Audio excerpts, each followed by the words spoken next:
Good evening, ladies and gentlemen. It's been a little bit after 4 p.m. I'd like to call our meeting to order for October 1st. This meeting was postponed from September 24th. Before we begin our meeting, I'd like to call the Chief and Deputy Chief Jaswal to the podium, and we can do the ceremony.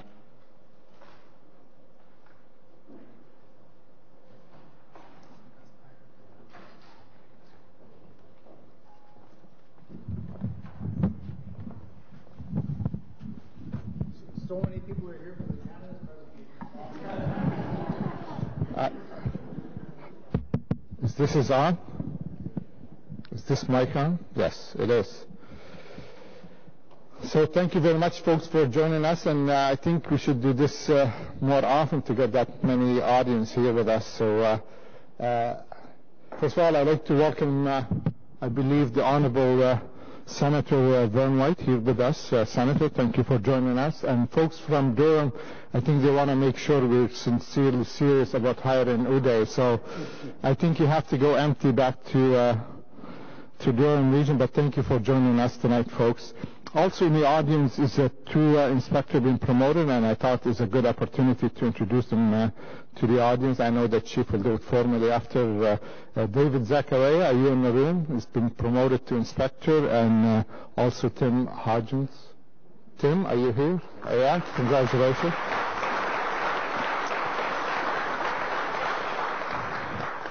Deputy Jaswal, on behalf of our board, we'd like to welcome you back home. We are very pleased to have you as our Deputy Chief and a member of the Executive Command of Ottawa Police Service. When you left 2 years ago for Durham, we knew we were losing a talented and well-respected leader. Fortunately for us, you are like the boomerang and come back with even more experience. The OPS has a great police service, so I understand why you want to return here. Once again, congratulations on being named Ottawa's newest Deputy Chief. I think it is safe to say our appointment to this role is a win-win for everyone. You, the board, the Executive Command, and the community. The police service and the community. The board is looking forward to working with you, sir. Congratulations and welcome.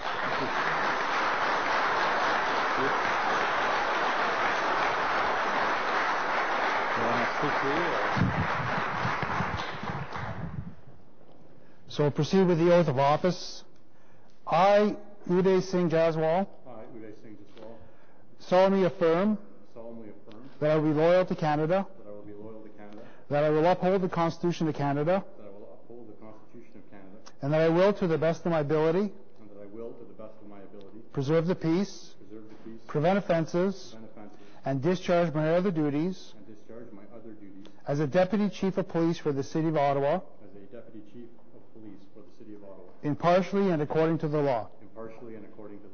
I further solemnly affirm that I will not disclose any information obtained by me in the course of my duties as a Deputy Chief of Police for the City of Ottawa, except as it may be authorized or required by law.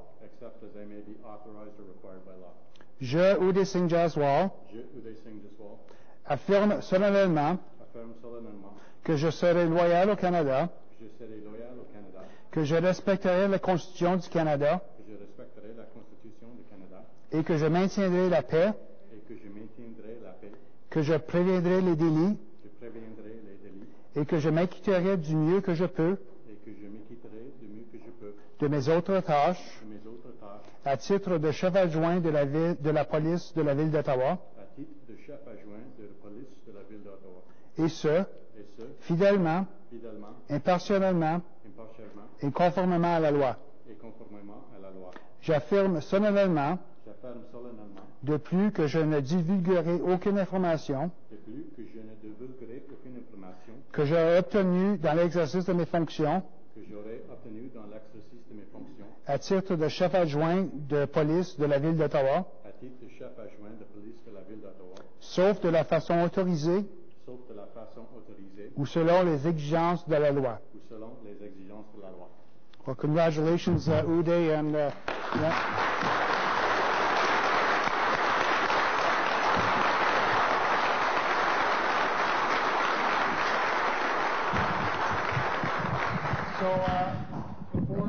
you speak, it's my honor and privilege on behalf of the Executive Command, Deputy Chief Bell, and Director General Fraser to welcome you back to the Ottawa Police Service. Uday's been back for a month already, and we've engaged in some tremendous conversations, and I can assure you with the team that we've got, the superintendents, the senior officer cadre, the future of the Ottawa Police Service is bright. So Uday, congratulations, Félicitations. It's my honor to give you your badge. It comes complete with credit cards and some cash, and awesome. So.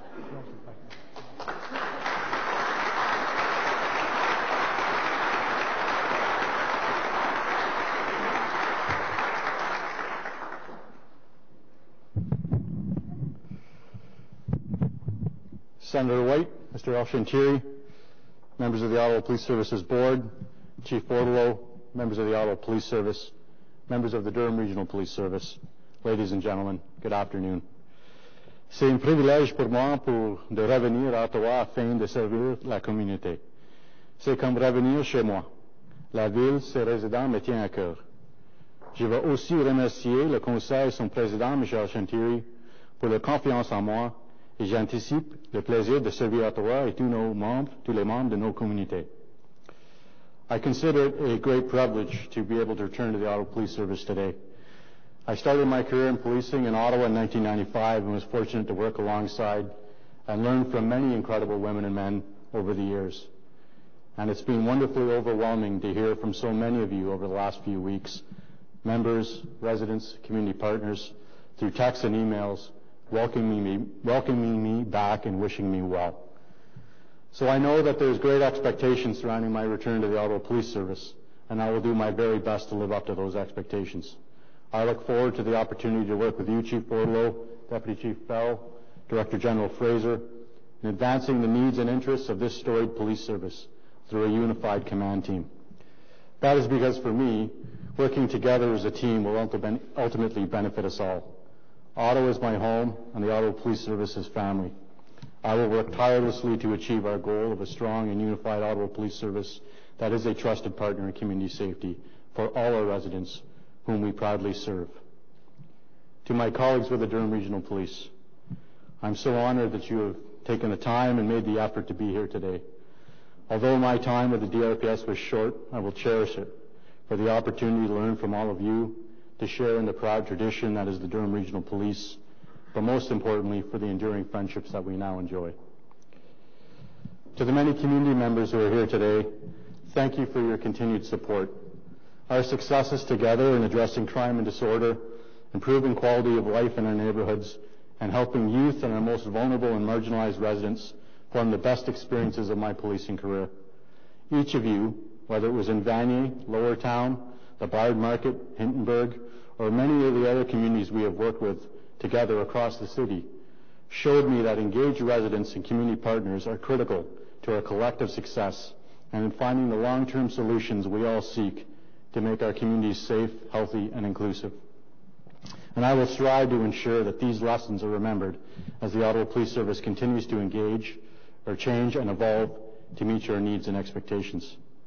It is my strong belief that policing is at a crossroads.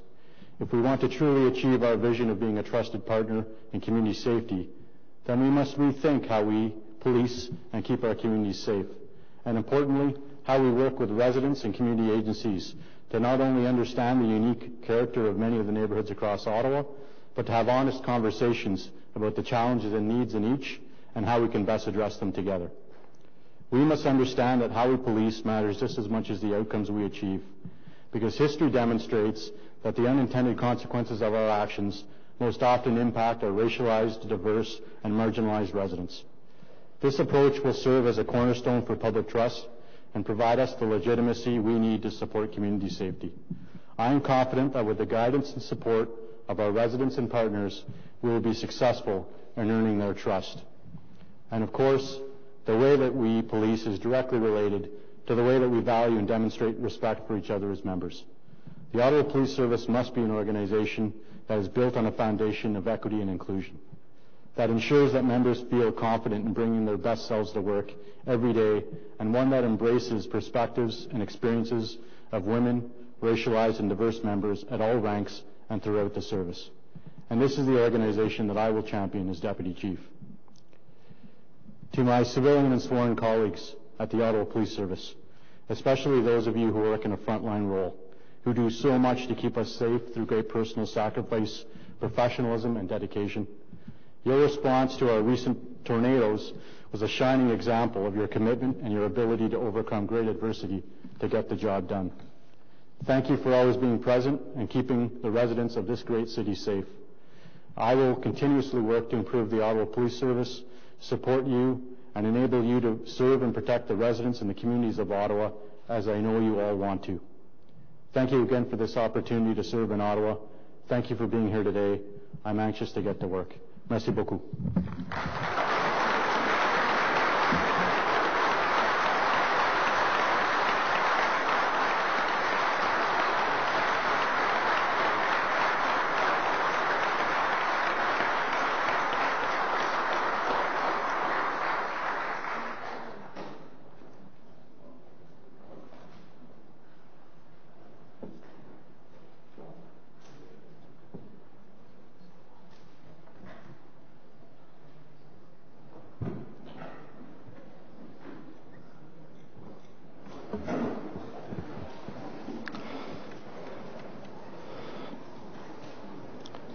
Before we, first of all, congratulations, Deputy Jaswell, on behalf of my colleagues, the board members, and the community. I know we're losing the audience, but nevertheless, I want to welcome two of my colleagues here, Council colleague, Councillor Diane Dean, and Shad Kadri has joined us tonight for this meeting. We do, before we have confirmation of agenda, we have a new item. It's item 15 we need to add to our agenda, and that's the Ottawa Police Gala. Can we add this item to the agenda? So moved by Member Smallwood. All in favor of adding the item to the agenda? Thank you.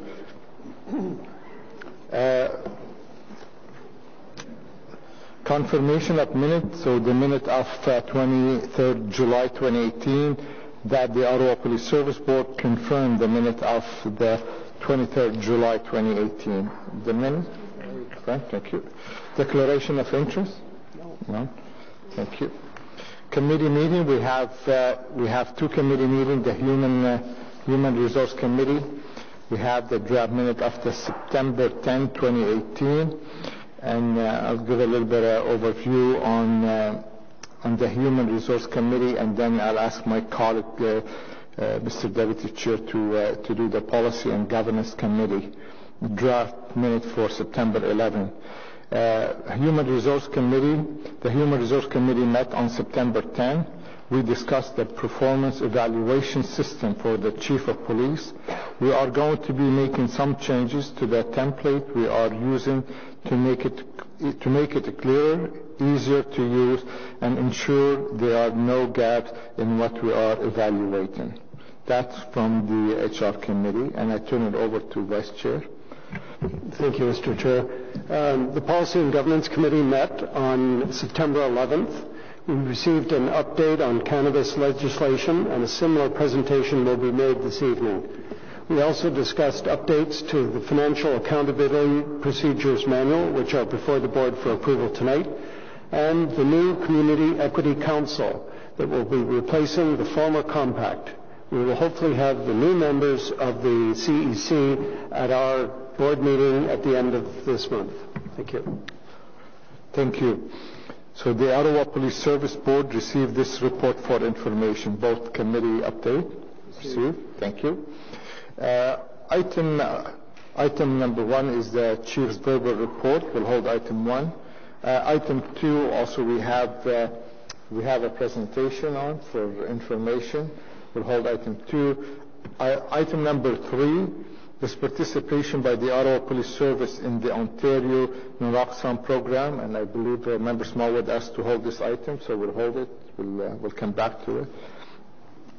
Item number 4 is the appointment of Special Constable RCMP, that the Ottawa Police Service Board approve the appointment of the individuals listed in Document 1 as a Special Constable pursuant to Section 53 of the Police Service Act in accordance with the terms and conditions set forth in the attached approval of appointment form. On the item, Kerry? Okay. Item number 5, Workforce Management Report, second quarter 2018, that the Ottawa Police Service Board, 1, approve the appointment of the sworn-in officer identified in Document 2, and 2, receive this report for information. Is the item carry and receive? Okay, thank you. Item number 6, attendance at the Canadian Association of Police Governance Summit 2018, that the Ottawa Police Service Board approve the attendance of Christopher to attend the Canadian Association of Police Governance, CAPG, Governance Summit 2018, been held in Vancouver, BC on November 5th, 2018. Okay, thank you. Item number 7, Ontario Association of Police Service Board Labor Relations Seminar funding request. That's because we didn't have a meeting in August. It's coming to us now. That the Ottawa Police Service Board approve 1,500 gold sponsorship for the Ontario Association of Police Service Board 2018 Labor Relations Seminar, been held in Toronto on the 20th and 21st of September 2018. The item carried. Thank you. Item 8 is an update to Financial Accountability Procedure Manual, that the Ottawa Police Service Board approve the update for the Financial Accountability Procedures Manual as described in this report and in Document 1 by means of enacting the amendment by law attached in Document 2. And that's reported by the Executive Director. On the item? Okay, thank you. Item number 9, report on Office of the Independent Police Review Director investigation, that the Ottawa Police Service Board received this report for information, and so we're going to hold item number 9. Number 10 is the Financial Status Report, second quarter. I do have a couple of questions, so I'd like to hold item number 10, if you may. Item number 11, Public Consultation Policy Annual Report, that the Ottawa Police Service Board received this report for information. You have a question? Quick question, Suzanne? Okay, go ahead, ask now. You want me to ask? Yeah, if it's a quick question, you put your mic on. Okay. I wanted to commend the staff on writing a very good report. I felt that our public consultation policy is right on. It mentions a lot of very good activities and special events, new policies. I have to commend you on how well it's going, and I'm very pleased with it. My only comment was that some of the activities, such as the public survey, were conducted in the summertime. And I think that there may be less people available due to being on holidays, and the numbers may have not been as good as what they may have been if it had been done in the spring or the fall. So I'm just indicating that perhaps next time around we'd like to maybe think of doing those activities when there are more people around. That's all. But overall, very good. Thank you. Thank you, Madame Valiquette. So on the item received, thank you. Item number 12 is Performance Report, second quarter 2018, that the Ottawa Police Service Board received this report for information. The item received. Thank you. Item number 13, Outstanding Board Inquiries in Motion from September 2018, that the Ottawa Police Service Board received this report for information. Thank you. Item number 14 is the Letters of Commendation, that the Ottawa Police Service Board received this report for information. Received. And item number 15, the one we just approved, that the Ottawa Police Service Board approved the purchase of a table at the 9th Annual Ottawa Police Gala, being held on October 27, 2018 at the Shaw Center at the cost of $1,750. On the item, carried. Thank you. So We'll go through item number 1, and that's the Chief's verbal report. Chief, if I may, before we just want to, I should have said that earlier, I just want to say my thought and prayer goes with all the residents of our city. The reason we postponed our meeting last Monday because of the result of the tornado hit part of the city, and the most affected area was Craig Henry, Arlington, and Dunrobin area in the west. But I just want to say heartfelt thank you to all the emergency responders, all the volunteers, and special thanks to our residents who were patient enough, and thank God nobody really died in this tornado, and for the people who saw the devastating what I think is a miracle nobody died in those things. So it's my heartfelt goes to all the first responders, especially I'd like to name 3 people from the Ottawa Police: Inspector Rob Bernier, Sergeant Jada, and Sergeant Peter McKenna, for a job well done. They were the face of the community and what they were going through the worst time. So thank you very much. Chief, we'll turn it to you. Good evening, Mr. Chair. Again, congratulations again to Deputy Chief Jaswal on his swearing in today. Like I said, he's been back for a month and engaged heavily into the work. I had to loan him my tunic, but he looks good, and looking forward to working with him. And also, congratulations to Dave Zacharias and Tim Hodgins for their promotion to inspector. Great addition to an already fantastic senior team. I'll start with the memorial. So I want to thank all the members of our police service, the board, and our community who came to Parliament Hill yesterday to commemorate our fallen colleagues. 6 officers were added to the memorial for those who have fallen in service to our communities. The Canadian Police and Peace Officers Memorial gives us the opportunity to recognize their sacrifices and demonstrate to their loved ones that they are remembered. Mr. Chair, I'll add on to the tornado response, and I think we all saw firsthand the devastation reaped by a series of tornadoes that hit Ottawa on September 21st.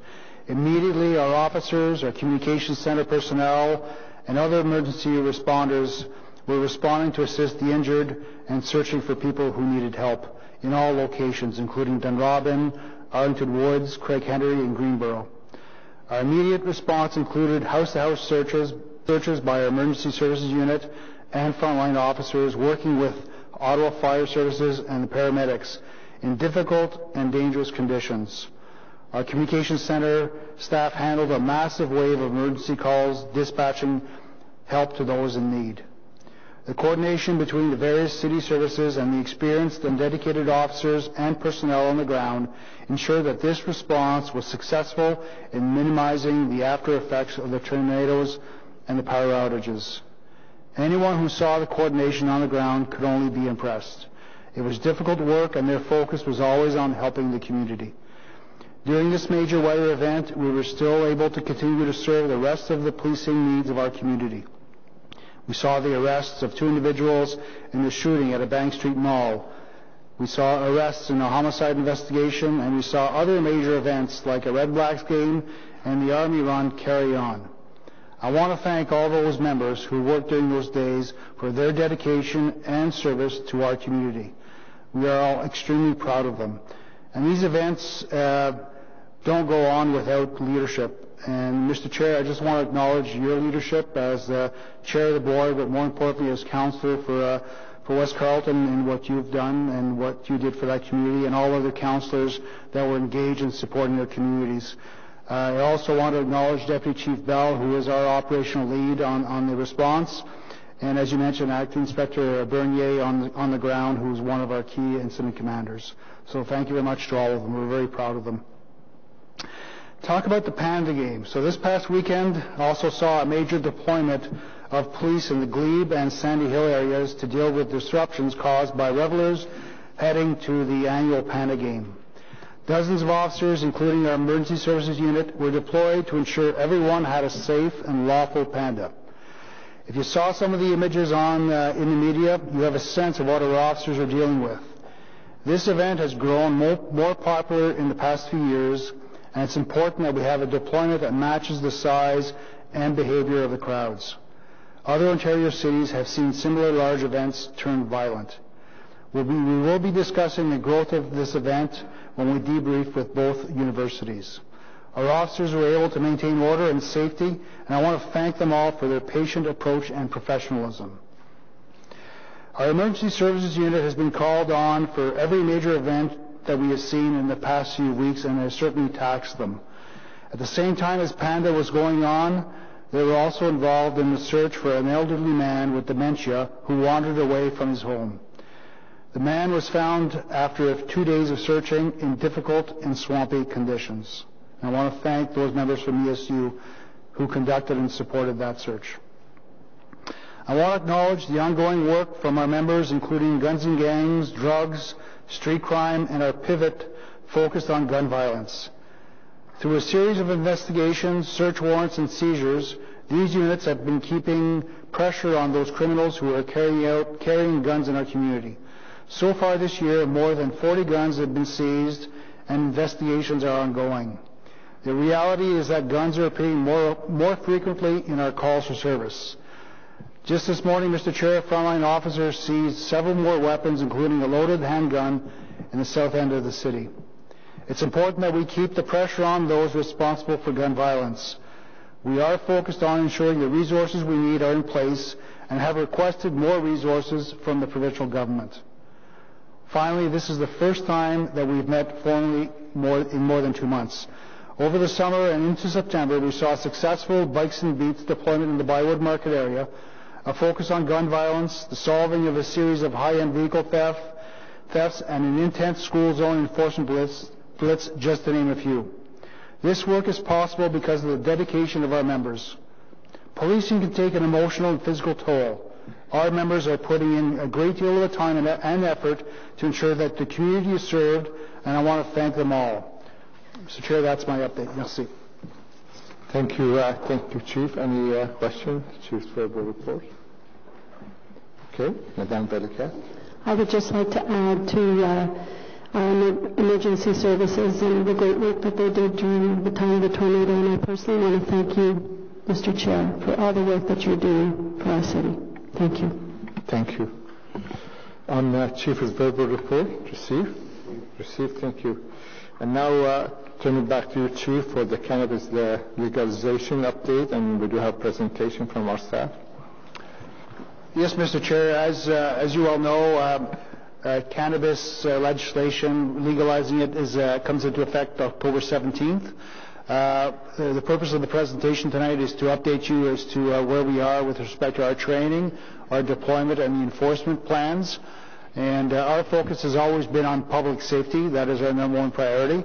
And I'll turn it over now to Deputy Chief Bell to conduct the presentation. Thank you, Chief. Thank you, Mr. Chair. So, as was mentioned earlier, we provided an update a couple weeks ago at the Policy and Governance Committee, but I think over the last 2 weeks we've seen progress that's been made on this file, and we're able to provide a bit more clarity tonight through some of the legislation that's been tabled by the province.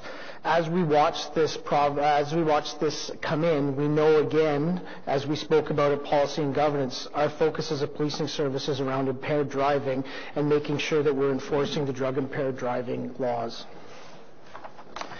So, as a recap, on October 17th, the Cannabis Act will come into effect. That's federal legislation that outlines who can use cannabis, any adult 19 or over, as well as what they can possess, up to 30 grams, where they can use it, and in that there's some regulations around public places, some restrictions around public places where it can be used, as well as it's not allowed to be used in workplaces or in motorized vehicles. We know that the legislation outlines that members can possess up to 30 grams, as I indicated, as well as 4 budding plants. So that the provincial legislation, as it comes in, the October 17th is the date that we've been driving towards since the beginning of our project. So last week we know that provincial legislation was brought in by the provincial government. It's new legislation for us. Late last week it came in, so we're still working through interpreting this legislation and trying to look at how it affects us and how we will respond to what it outlines. What we know so far is that the consumption of cannabis in Ontario will largely follow the Smoke-Free Ontario Act. So where you are allowed to consume tobacco, you'll be allowed to consume cannabis. We also know that there's some information that's being provided around the distribution model and how marijuana will be distributed in the province.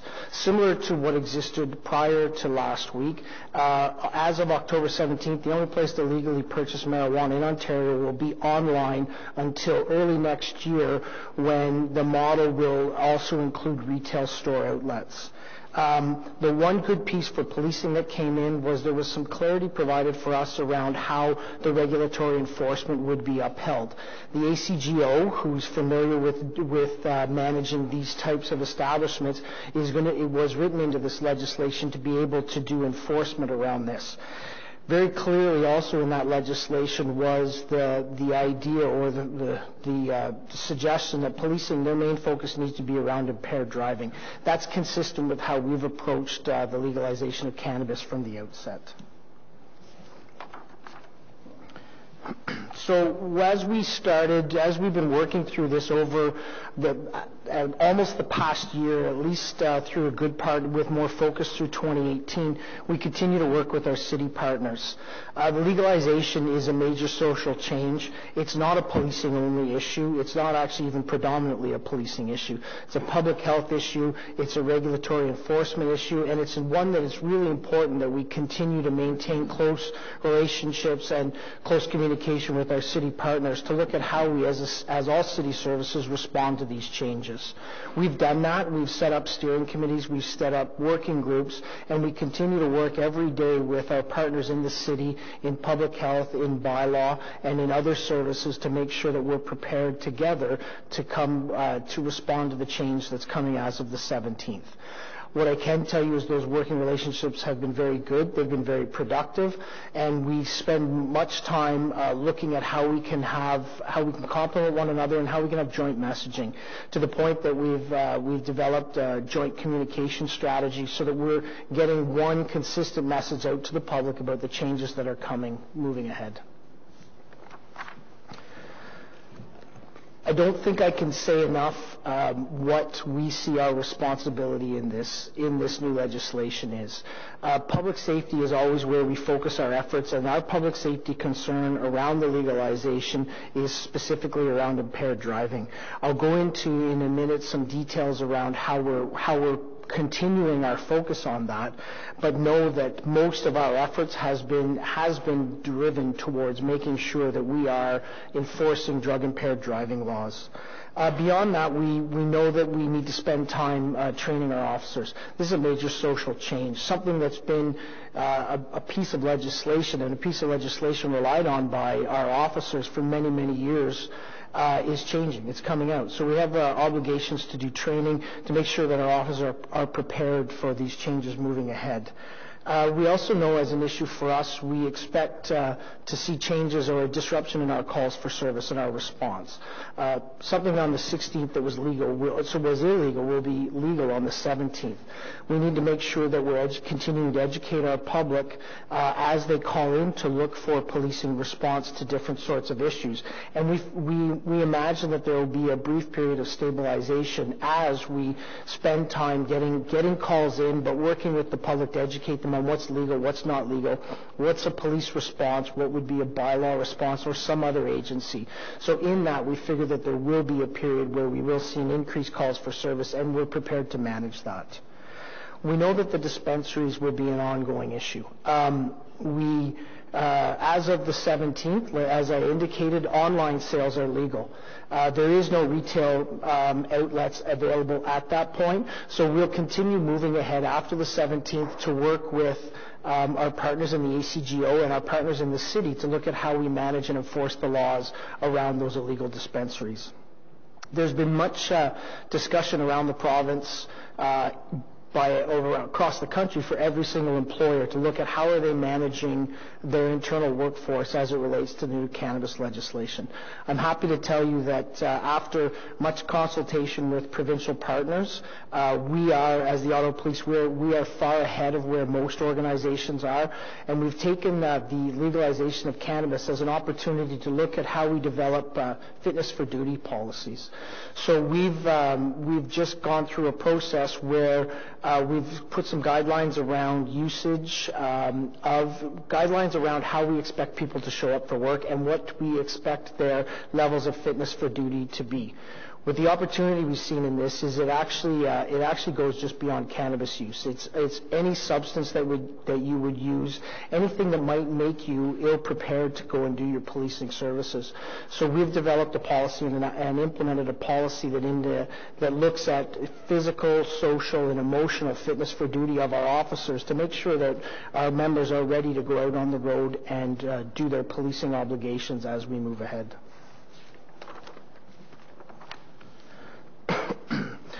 So as it comes to impaired driving, you'll hear me say impaired driving many, many times tonight because that is absolutely where our focus is. We've developed a structure, and it's not a new structure for us. For a number of years, we've looked at the problems of drug-impaired driving on our streets.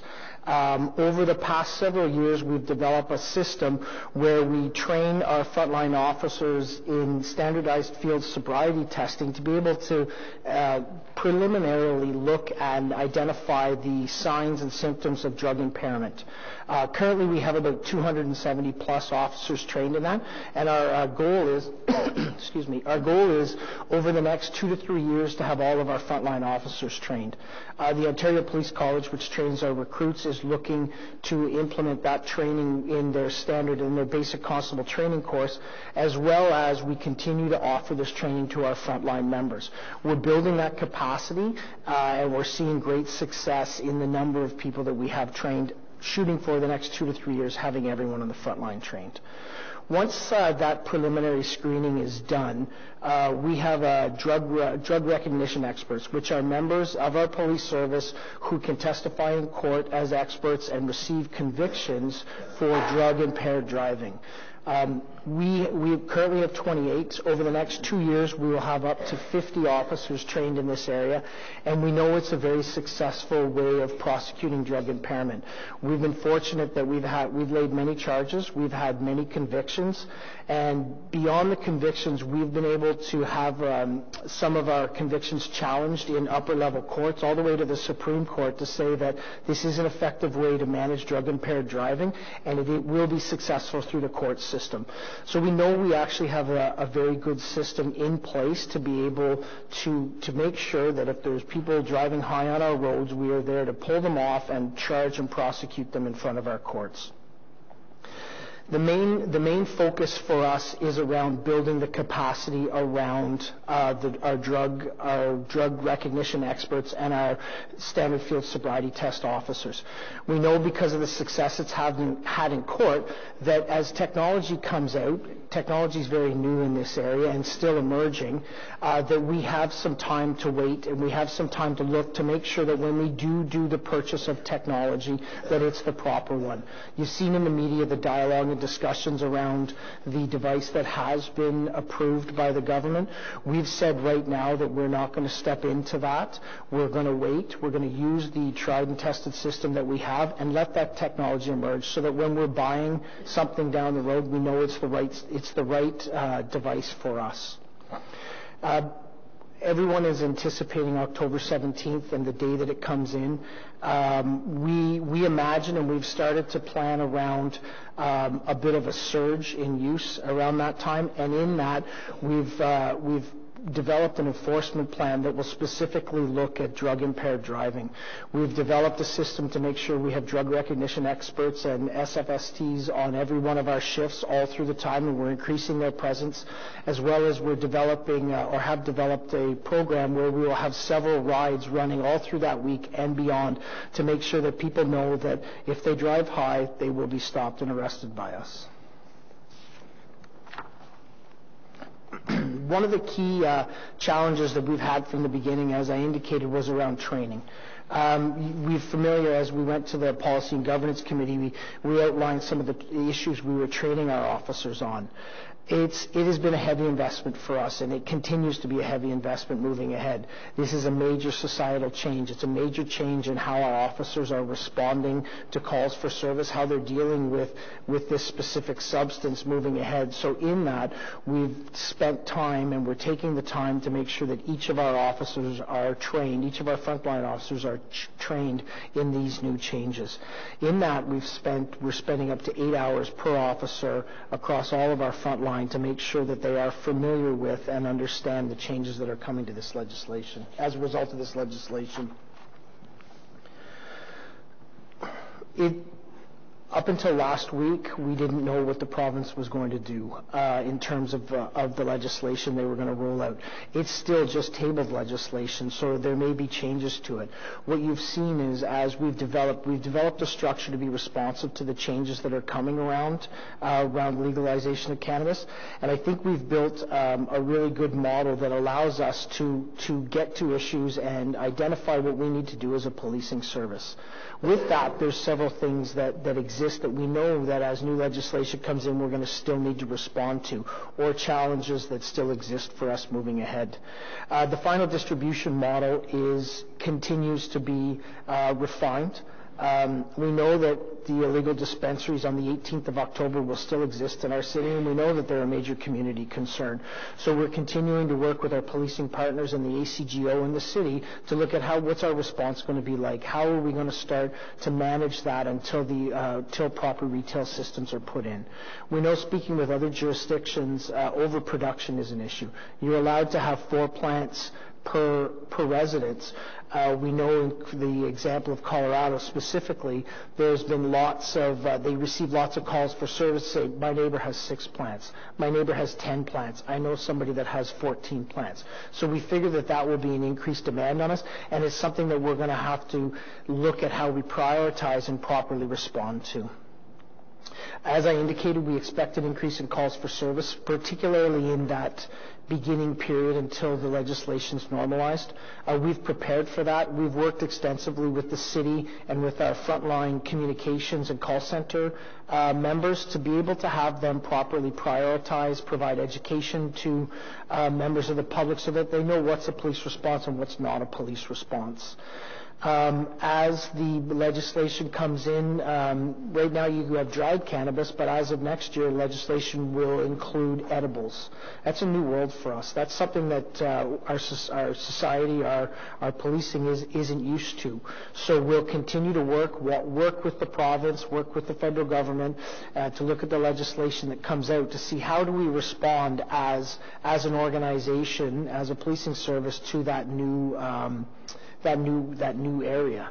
We do know that edibles, because they're metabolized differently in other jurisdictions, that they have caused increased calls for service. They do definitely cause increased pressures on the healthcare system with an increased emergency room visits. So that's something that we'll need to work with all of our partners to look at how we manage moving ahead. There's been discussion at this table before about seizure and return of property. We early on said that we're not starting greenhouses, we're not hiring botanists. There is provisions within the legislation that allows us, once we've seized a product, if directed by a court, that we can just reward people. We can return money as opposed to having to return a plant product. We've decided to go down that route. We know that it will take a considerable amount of time before any case goes through a court or a court actually directs us to return money. So that will give us all of next year to look at what sort of situation we're in terms of that. So that we can plan from a budgetary perspective moving ahead. Our anticipation is, and looking at other jurisdictions that have legalized cannabis, that it won't be a large budgetary implication on us, but we'll keep our eye on that, and through 2019 we will have a better sense for the 2020 budget. There has been, and we've discussed this before, around the financial financial compensation that's being provided by both the federal and provincial government. There's considerable amounts of money that are being directed towards municipalities who are dealing with this. What we don't know is we don't know the structure that we apply for that to. We don't know what sort of, what's the funding process and how much money could we anticipate getting.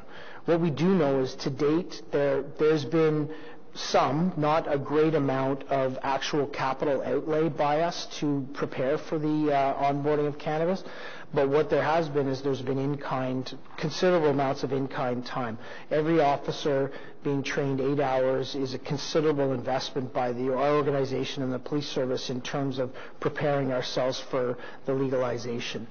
We are capturing all those costs. We are looking to actually make application to the federal and provincial government to try and recoup some of those costs that we've sunk into it so far. Beyond that, we know moving ahead, we will continue to have training costs, but we'll also have the investment in technology. We will at some point be buying screening devices. There is no doubt about it. That will be a very intense cost for us to bear that we'll need to make sure we're planning for moving ahead and hopefully getting some assistance from either the federal or the provincial government. We continue to track our investment in this area. We continue to make sure that we know what the impact of the legalization is on our calls for service as well as our training demands so that we can be prepared to make the ask to those governments, the respective governments, when it's time.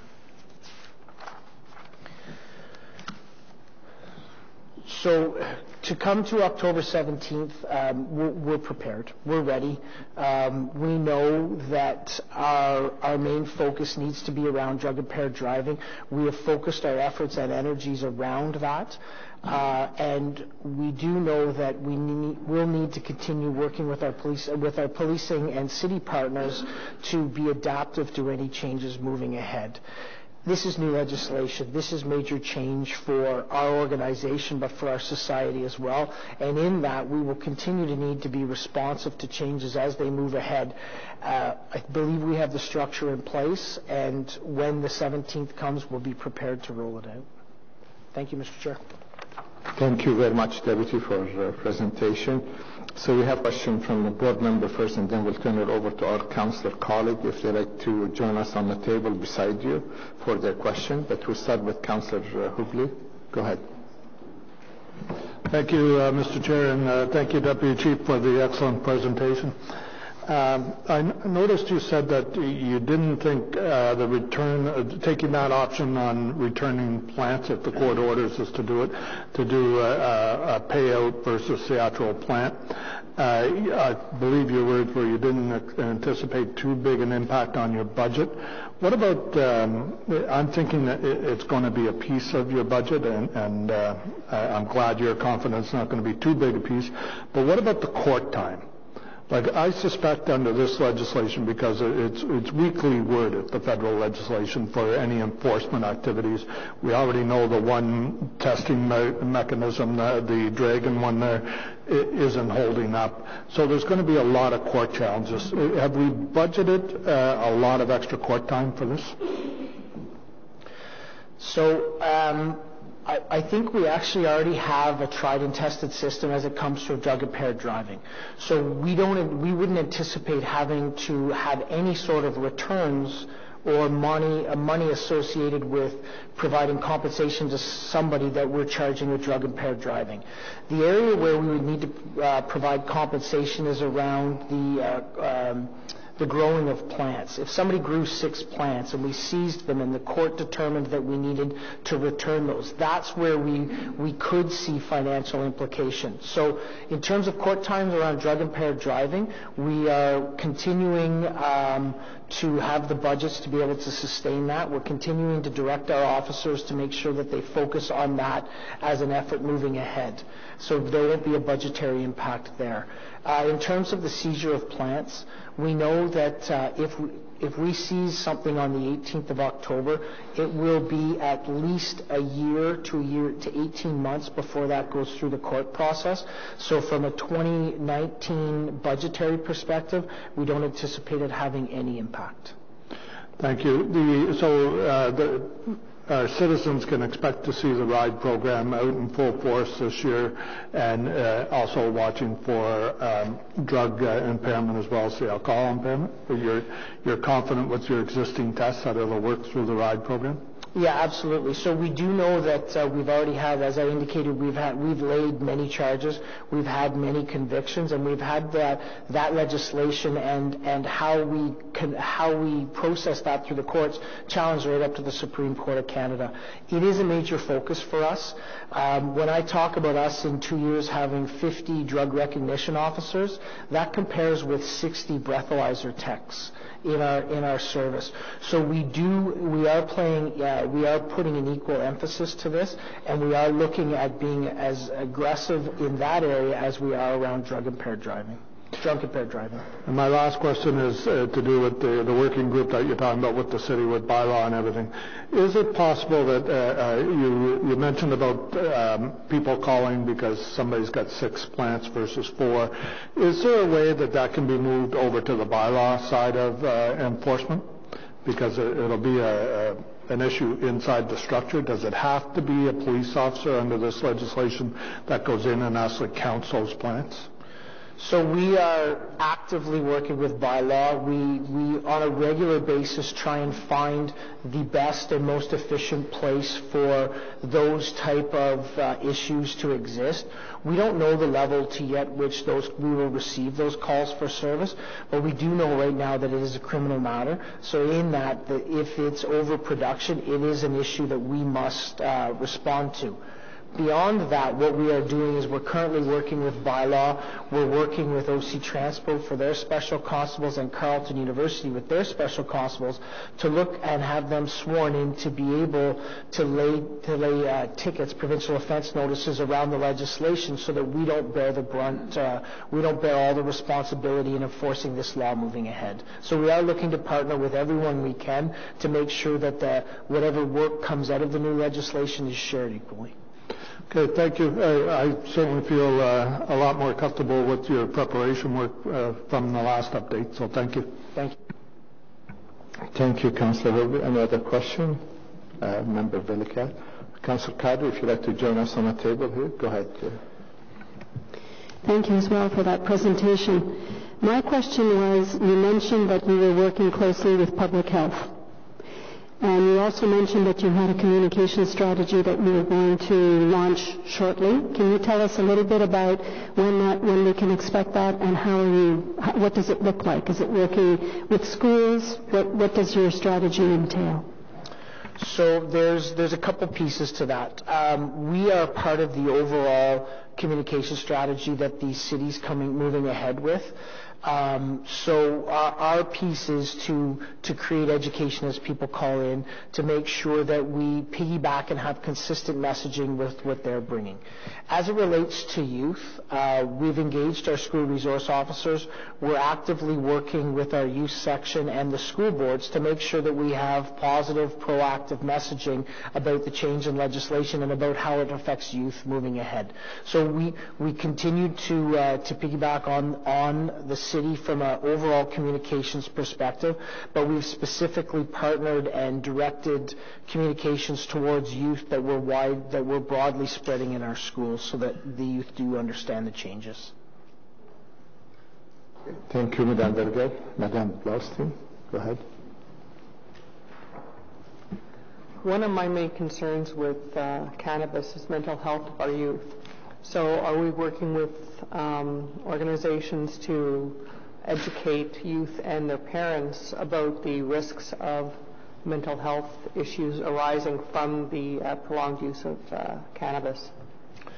So it's something that's very important to us as well, that people understand the health impacts of cannabis, whether it be mental health, whether it be your lungs, whatever the health impacts are. As I indicated, we're working actively with our partners. So public health is actively involved in getting that sort of messaging out. We've really tried to look from the city service perspective to be able to align our activities where they belong. Our efforts are around drug-impaired driving. Our efforts are around educating and working with school boards on the youth. We know that public health has been very engaged and is working on getting that messaging out. We do whatever we can to support it, but we don't see that as our responsibility in the legalization area. Thank you. And my colleague, Councillor Cadre, have some questions, but also Councillor Cadre is the chair of the Ottawa Public Health Board. Member. Thank you very much, Mr. Chair. And it's assuring to know that listening to your presentation this evening is the fact that the OPS is there ready to enforce and to work with other partners in the city. You mentioned Ottawa Public Health. Besides the education piece that you also mentioned from public health, what other role do you see OPH performing working with OPS? So I know that there's been a detailed work plan that's been developed at the operational level. Public health has taken different streams of work on that relate directly to their area, and they continue to move ahead on those. It's around health education, health messaging, making sure that people understand what substance they're taking and what they're doing. So the specific activities that they're involved in, I'm not sure of, but I do know that they have been actively engaged in taking on messaging around the health impacts of the legalization of cannabis. Thank you for that. The portion that you mentioned about bylaw with the city, are you looking at bylaw as an enforcement agency or just to do cover work in terms of what bylaw is normally responsible for? Is that what you're looking for from bylaw, or are you looking for from bylaw to enforce some of not necessarily police functions, but some of the additional function that the police will be facing with this cannabis legislation? So I would see bylaw as an enforcement agency. They enforce different legislations than we do, but are still an enforcement agency. We're looking to work closely with them to make sure that we can support and augment one another in terms of how we conduct cannabis enforcement. We also know that as the regulatory enforcement moves ahead, as we have clarity around who owns what piece of regulatory enforcement, whether it's the ACGO, whether it's bylaw, that we continue to work with them and support them so they get clarity around that. So I absolutely see bylaw as an enforcement wing, and we look forward and continue to work with them on how we can best align our our enforcement efforts. Okay, thank you. Thank you, Mr. Chair. Thank you, Councillor Cadre. Any other question to our staff? So, Deputy Bell, on behalf of the board, thank you for all your effort. I think, as Councillor Hobley said, we feel a little bit more informed today than we did in the past. So, thank you very much to you and your team. So thank you, Mr. Chair. I'd like to acknowledge Acting Staff Sergeant Devine, Inspector Knowles, who couldn't be here, and the rest of the cannabis implementation team. I do think we are in a very good position. As we go and speak to our colleagues around the province, I think actually we've been in the fortunate place that we have led the way on many different issues and helped come up with resolutions for other policing agencies. So without the work of the team, without the work and the communication that they've had with the city, we wouldn't be in the good position we are. So thank you very much. Thank you. Thank you. Okay, folks, so item number 2, that the Ottawa Police Service Board received this presentation for information. Received. Thank you. We'll go to item number 3 and a question from Mr. Vice Chair. Thank you, Mr. Chair. With respect to the naloxone report, it indicates that to date, naloxone kits have been used by members in 6 situations. And I'm just wondering, is it safe to assume that all 6 of these situations involve suspected opioid overdoses, and therefore 6 lives were potentially saved by having this drug available to sworn members? Mr. Chair, first and foremost, our members are trained in the use of naloxone, and one of the key indicators of behaviors that they need to observe is that the individual must be unresponsive, so unconscious. So that's the first thing. And you're quite right, in the 6 times we suspect that it's as a result of overdose. And I can give you one specific example. In June, one individual was unresponsive, and we had been advised that it was as a result of ingesting the purple heroin, which is a combination of heroin, fentanyl, and other opiates. And that individual would have died had the naloxone not been administered in a timely fashion by our officers. So I think it is safe to say that the administration of naloxone has saved lives in those instances. Thank you very much. Thank you. That's good. Thank you very much. So on the item, Kerry, thank you. Sorry.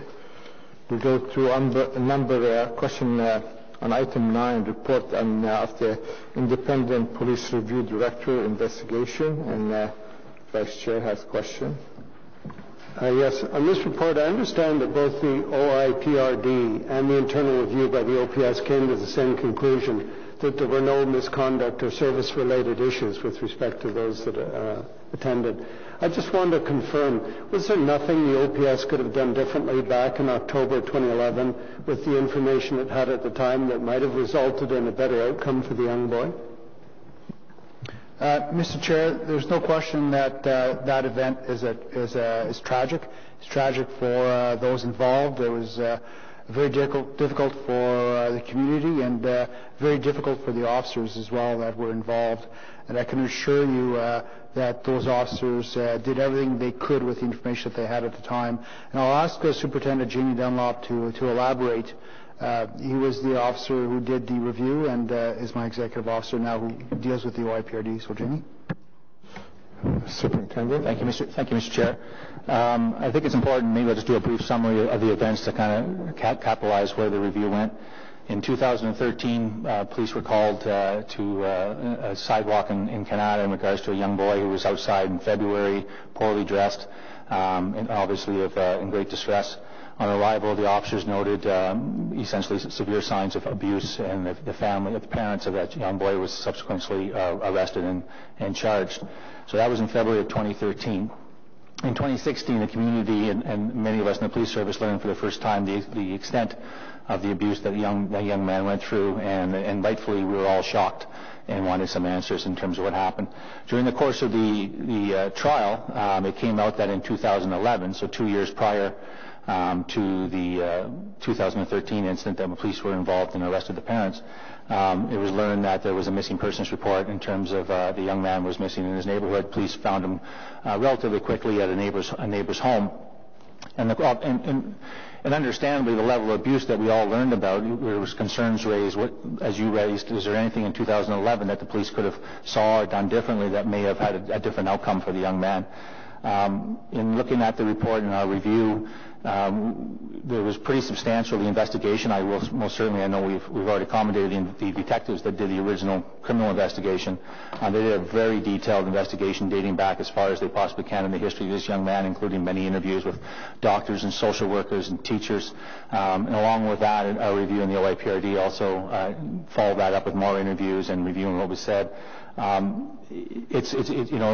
of these type of calls are a judgment call. The officers arrived. Missing children, although not common at that age, they're not uncommon as well, and often they're found in neighbors and what have you. The officers follow their procedures in terms of first searching the home. Many times the children are found in basements or under beds or things of that nature. And they did a detailed report as well, and through that, clear indication was there was no signs of the things that we later learned in 2013 existed. But most importantly, was also taking a look at what everybody else knew, that being, again, they had a private psychiatrist that was actually working in the home with them on a regular basis. There was doctors involved and teachers.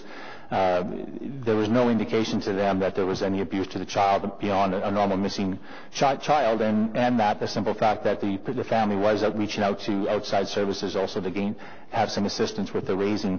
So in looking at the review, the internal review did come across some policy changes, but I firmly believe would not have made any difference back in 2011, such as we now, as a matter of course, will automatically send any missing child under 12 report directly to the CAS for an extra assessment piece. But I don't believe that even had that been in place at the time, it would have made a difference. The officers just were dealt with what they had at the time, and based on what they saw in 2011, there was no indication of what later we learned in 2013 was happening. And in fact, at trial, we learned that actually began to take place in 2012, when we then learned that the young man was removed from school and was homeschooled. Go ahead. When you say that the reports will be passed on to the Children's Aid Society, will that be done at the time the call comes in? Will they be notified immediately, or is this at some point after the occurrence?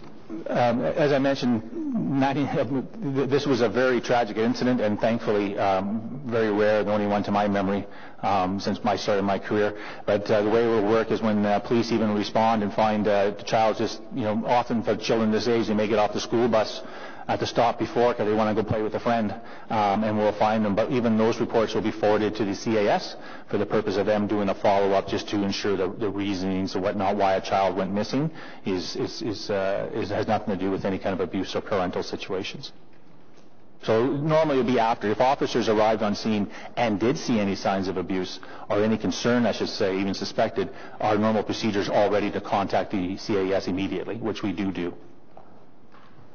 And Mr. Chair, I just want to clarify as well that in 2011, the CAS was already engaged with that family, as well as a number of other medical practitioners that had been working with that family at that time. Thank you, Chief, and thank you, Superintendent Dunlop.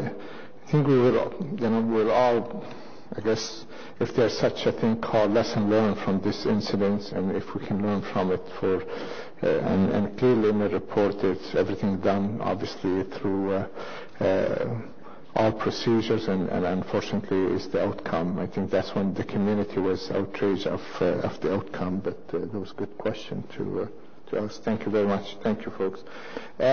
On the item received. Thank you. Item number 10 is the financial status report, second quarter.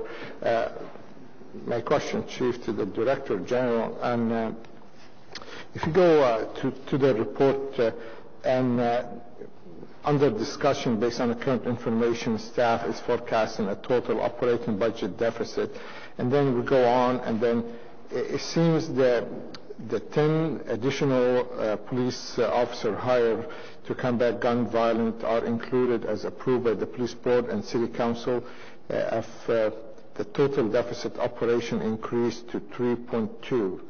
So I do understand the pressure of the hiring of the 10 police officers would be $700,000. Is that correct?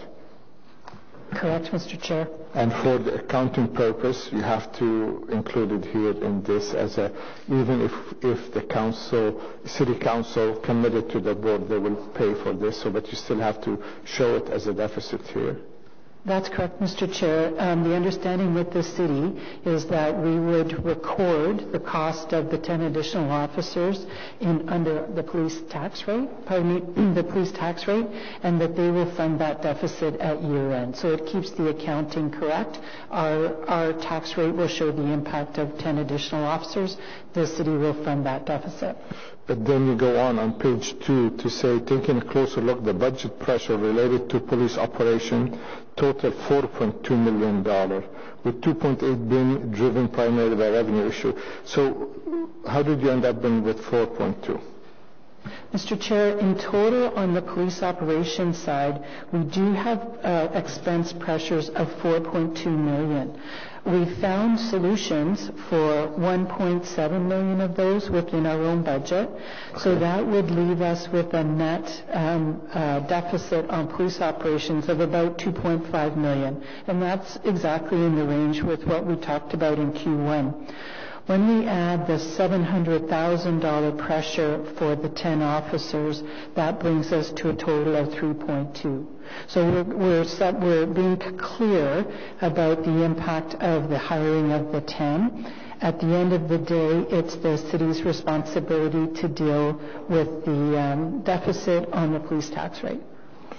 So it would be fair to say, at the end of the day, if we take the 700,000 out of the 3.2, we'll be back to 2.5 million deficit. Is that what you're trying to say? That's exactly right.